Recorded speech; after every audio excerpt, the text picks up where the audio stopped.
ये वाक़यात बार बार हो रहे हैं और इसमें जो पंजाबीज़ को टारगेट किया जाता है, इससे एक खौफ और हिरास पंजाबियों के लिए ख़ास तौर पे पैदा हो चुका है कि जब वो वहाँ काम करने जाएंगे अपने आप कौन सेफ फील करेंगे। सिटी साहब, अल जज़ीरा की रिपोर्ट के मुताबिक अभी तक ये जो एक्ट ऑफ टेररिज्म है इसको किसी ने क्लेम नहीं किया, जिम्मेदारी कबूल नहीं की, लेकिन ओपनली हमारे वज़ीर आज़म और हमारे वज़ीर दाखिला मोहसिन नकवी साहब ने कहा है कि ये भारतीय स्पॉन्सर्ड अनासिर की खुली दहशतगर्दी है मासूम शहरियों के खिलाफ और इसका बदला लिया जाएगा।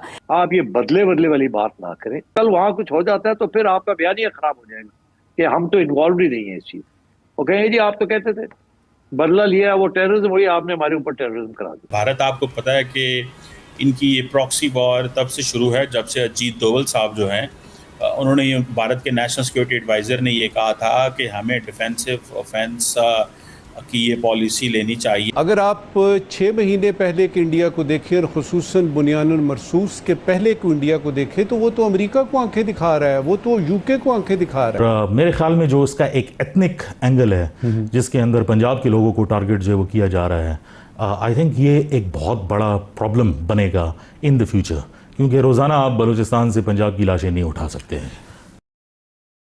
क्या यही मकसद नहीं है? मकसद यही है। तो कौन करवा रहा है? ये प्राइम मिनिस्टर मोदी की जो फॉरेन पॉलिसी है ये उसका हिस्सा है पाकिस्तान के अंदर, और इसमें उन्होंने काफ़ी ज़्यादा जो भले एथनिक ग्रुप्स हों या रिलीजियस ग्रुप्स हों सबको फंडिंग कर रहे हैं। ऑपरेशन सिंदूर इस शक्ल में जारी है, लेकिन उस जो जंग का खतरा है वो जब तक मोदी साहब बैठे हुए हैं, ये थिंकिंग बैठी हुई है, ये माइंडसेट बैठा हुआ है पाकिस्तान के ऊपर। हेलो दोस्तों, पंजाब के अंदर 9 पंजाबियों को अफगानिस्तानियों ने गोली मार के हत्या कर दी है। इसके अंदर वो इंडिया का नाम ले रहे हैं, इसके बारे में एंड में बात खतरा मंडला। तो बस फिर क्या था, उन लोगों का सबक जवाब दे गया। और फिर सिटी साहब, अल जज़ीरा की रिपोर्ट के मुताबिक अभी तक ये जो एक्ट ऑफ टेररिज्म है इसको किसी ने क्लेम नहीं किया, जिम्मेदारी कबूल नहीं की, लेकिन ओपनली हमारे वज़ीर आज़म और हमारे वज़ीर दाखिला मोहसिन नकवी साहब ने कहा है कि ये भारतीय स्पॉन्सर्ड अनासिर की खुली दहशतगर्दी है मासूम शहरियों के खिलाफ और इसका बदला लिया जाएगा। हमने देखा था कि इस तरह के इंसिडेंट्स के बाद पाकिस्तान हमेशा मोहतात रवैया अपनाता था और कहा जाता था कि तहकीकात कर रहे हैं, लेकिन भारत में अगर कोई वाक़या होता था वो फौरन पाकिस्तान पर इल्ज़ाम लगा देता था। ऑपरेशन सिंदूर के बाद हमने पाकिस्तानी हुकाम के रवैये में ये चेंज देखा है, स्पेशली DGISPR भी इंटरव्यूज देते हैं तो वो खुलेआम ये कहते हैं कि ये भारतीय कार्रवाइयां हैं जो पाकिस्तान को गैर मुस्तहकम करना चाहती हैं। तो कॉलिंग आउट इंडिया नाउ जैसे अब किया जा रहा है, क्या इससे फर्क पड़ेगा इन कार्रवाइयों पर? आप ये बदले वाली बात ना करें। आप एविडेंस इकट्ठी करें, उनको आइसोलेट करें। मगर बदला किया तो कल वहां कुछ हो जाता है तो फिर आपका बयानिया खराब हो जाएगा कि हम तो इन्वॉल्व ही नहीं है इस चीज। वो कहेंगे जी आप तो कहते थे बदला लिया, वो टेररिज्म, वही आपने हमारे ऊपर टेररिज्म करा दिया। तो I think we should be little careful with this. मगर ये बयान देना कि हम बदला लेंगे, इसका जरा सोचना चाहिए कि आपने ये बयान क्या दिया है, या आपने अपनी आवाम के लिए दिया है ना, या आपने इंडिया के लिए दिया है। आपको पता है ना कि आर्मी चीफ का एक बयान आया था इसी किस्म का था कि हम देख लेंगे इनको, जब पिछली दफा जो अटैक हुई थी हमारी ट्रेन से, याद है आप? जी, कश्मीर पाकिस्तान की शहरग है, हम भूल नहीं सकते जी। और उन्होंने कहा था कि ये मुसलमान हिंदू अलग हैं। जी, नजरियाती तकसीम की बात की थी। इंडिया ने इसको बहुत एक्सप्लॉइट किया। क्यों? इंडिया का ये कहना है कि ये इन्होंने ये बयान दिया, उसके बाद इन्होंने हमारे ऊपर ये अटैक करवा दी पहलगाम के ऊपर। इंडिया ने लिंक कर दिया था दोनों चीजों को। अब अगर आप ये बात कहते हैं कि जी हम बदला लेंगे और फिर वहां कुछ अटैक हो जाती है तो इस दफा और भी ज्यादा इंडिया कहेगा ये आप तो कहते थे बदला लिया, आप देखें आपने फिर बंदे मार दी। एक पहलू ये भी है कि हम जितनी तेज़ी से देख रहे हैं कि अब ये वाक़यात बार बार हो रहे हैं और इसमें जो पंजाबीज़ को टारगेट किया जाता है, इससे एक खौफ और हिरास पंजाबियों के लिए ख़ास तौर पे पैदा हो चुका है कि जब वो वहाँ काम करने जाएंगे अपने आप कौन सेफ फील करेंगे, ऑल्दो पाकिस्तान का हिस्सा, और वहाँ से लोग जब किसी दूसरी सूबे में मूव करेंगे वो भी इनसिक्योर फील करेंगे।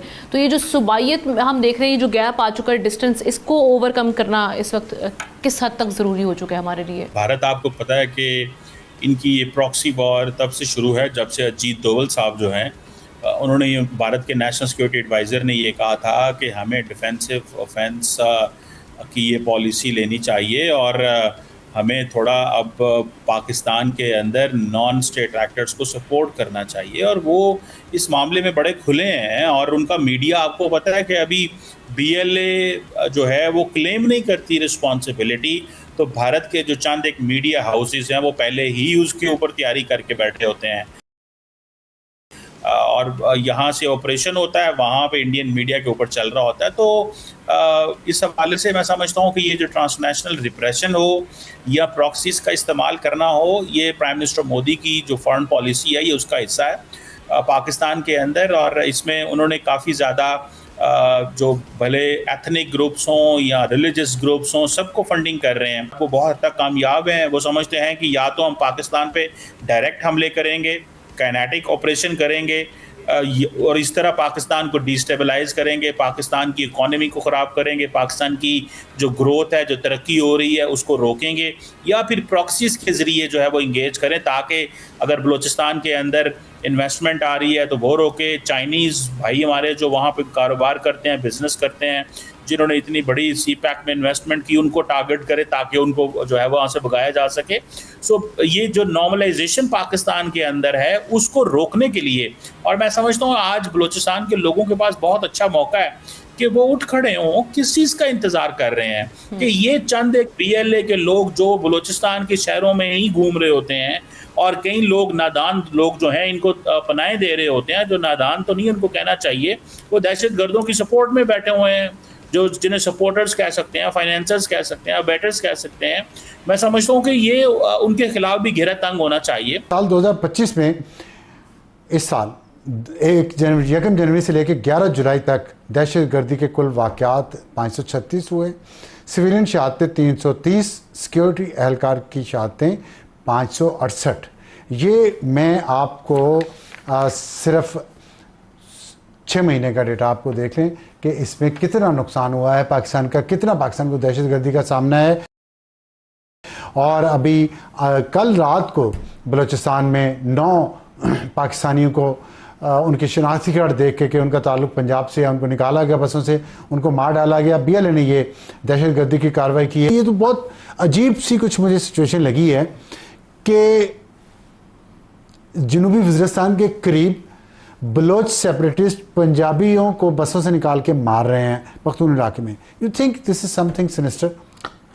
सिनिस्टर तो बहुत छोटा लफ्ज़ है मेरे ख्याल में। अच्छा।